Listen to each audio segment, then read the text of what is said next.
This is a virtual geology field trip with Professor Gross, and our first stop is Hanging Rock in North Carolina.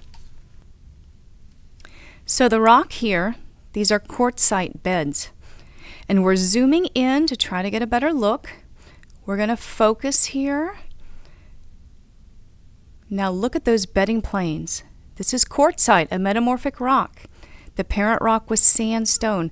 Notice the arching curve. This is part of an anticline.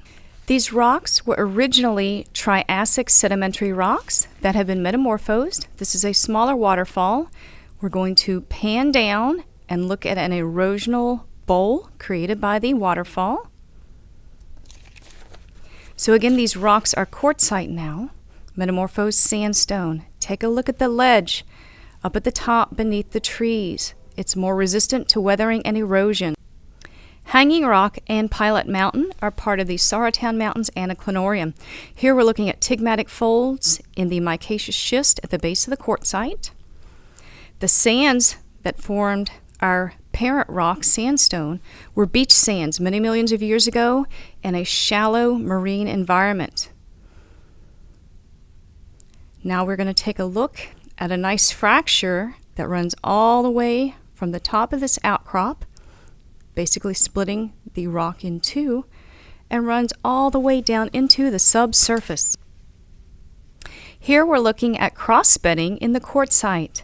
This is evidence that these sands were part of a marine shallow environment millions of years ago, and that the sand was moved around by wave action. Here we are standing on Small Pinnacle, looking across the saddle at Big Pinnacle.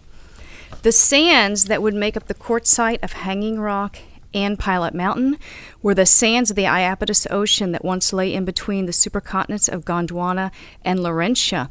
The sands were metamorphosed when the ocean closed during the Alleghanian orogeny, the last orogeny to build the Appalachians and assemble supercontinent Pangaea. Here we are looking at a nice wide fracture, perhaps a meter or more across. And in the fracture, we see some nice large angular boulders of quartzite.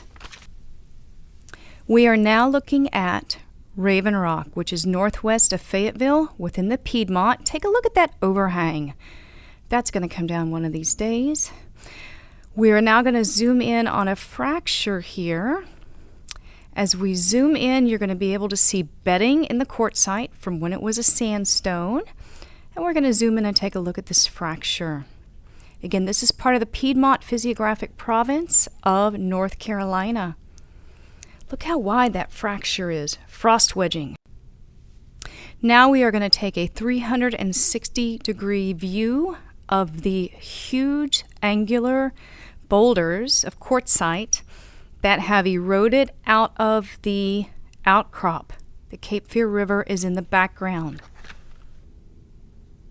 Take a look at these tree roots.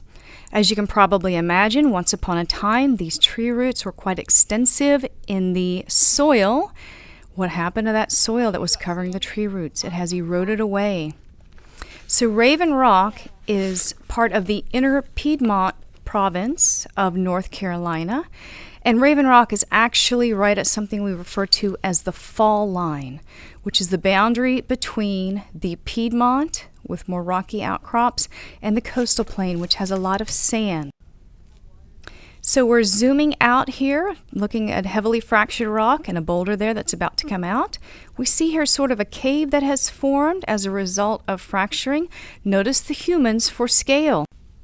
Raven Rock is part of the Carolina terrain, an exotic terrain that was once part of Gondwana. Gondwana was a supercontinent consisting of what are today the southern continents. Not only do we find massive beds of quartzite at this location, we also find banded gneiss, a metamorphic rock with a shale parent rock. We are going to zoom in here and take a look at a folded structure in our metamorphic banded gneiss. We are zooming in on a fracture caused by frost wedging, probably a meter across. We have some angular boulders stuck in there. Now we are looking straight up the outcrop, and you see quite a large fracture there, perhaps 3 or 4 inches wide. We're looking now at another series of fractures that have formed an overhang. Eventually, that entire chunk of rock is going to come out. Now we're looking at some fractures overhead, very extensive. We're looking at another rock overhang. Another view of these fractures. We have a saying in geology, Mother Nature hates a mountain. We're referring to erosion, physical weathering and erosion. We're zooming in to look at some fractures. Again, there's no offset here. None of these are faults.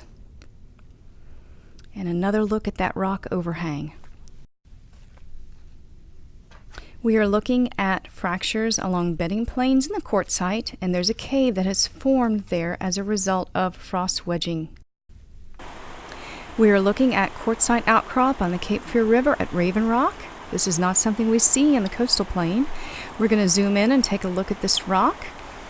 You're going to notice the potholes. Those have formed naturally due to physical and chemical weathering and erosion. We see and hear the rapids. That's because we have rock outcrop in the river. We are looking at the fish traps created by Scottish settlers. They placed rock pieces in the river to funnel the fish into a narrow channel so they could more easily catch them with nets. We are now going to Morrow Mountain State Park, which is part of the Uwharrie Mountain Range. This is one of the largest prehistoric quarries in America, and beginning 11,000 years ago, Native American people quarried this rock, which is metamorphosed rhyodacite, and made arrowheads and spear points out of it. As you walk the path, the trail around the top of Morrow Mountain, you'll find these pieces all over the place. You will not find any of the arrowheads here, however. We are now looking at the Tillery Formation being used for stairs at Morrow Mountain. The Tillery Formation is metamorphosed fine-grained sediments, finely laminated, and here it's actually being used to stabilize the hillside, hold up the trail, and keep it from migrating down the hillside with erosion. There were lots of uses for the Tillery Formation. Here we are looking at the Tillery Formation, having been used to build chimneys for the old Crone House. We're going to zoom in and take a look here at our finely laminated Tillery Formation, which made fine chimneys. Here we're looking at Lake Tillery and the Tillery Formation being used as riprap. Here we are looking at a boulder field on the way down from the top of Morrow Mountain. These boulders are slightly metamorphosed basalt. Morrow Mountain is the remains of a once much larger mountain range built when Rodinia was being assembled, which was the supercontinent before Pangaea, assembled about 1.1 billion years ago. So Morrow Mountain is a lava dome, extrusive, quick cooling, felsic material, about 570 million years old. But there was also basaltic lava extruded as well, which gives us these fine, slightly metamorphosed basalt boulders. We are looking at the Stony Mountain gabbro. This is part of the Carolina terrain and part of the Albemarle Arc. This is slightly metamorphosed, intrusive, mafic igneous rock. We're going to walk in closer and zoom in to take a look at a fresh surface here of this gabbro. So the large crystals, dark colored minerals here, it is mafic. Looks like we have a small quartz vein there. You're going to notice that the lichens are attracted to these rocks. Notice the dark color here, which is characteristic of gabbro. This gabbro formed as a result of island arc subduction zone magma that was extruded. You're going to notice spheroidal weathering on these boulders. We're going to avoid rattlesnakes that are reported to be here. A lot of rounding on these surfaces.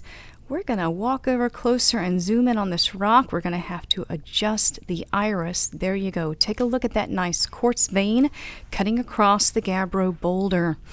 We're going to walk over here and take a look at these. Very nicely rounded spheroidal weathering has occurred here.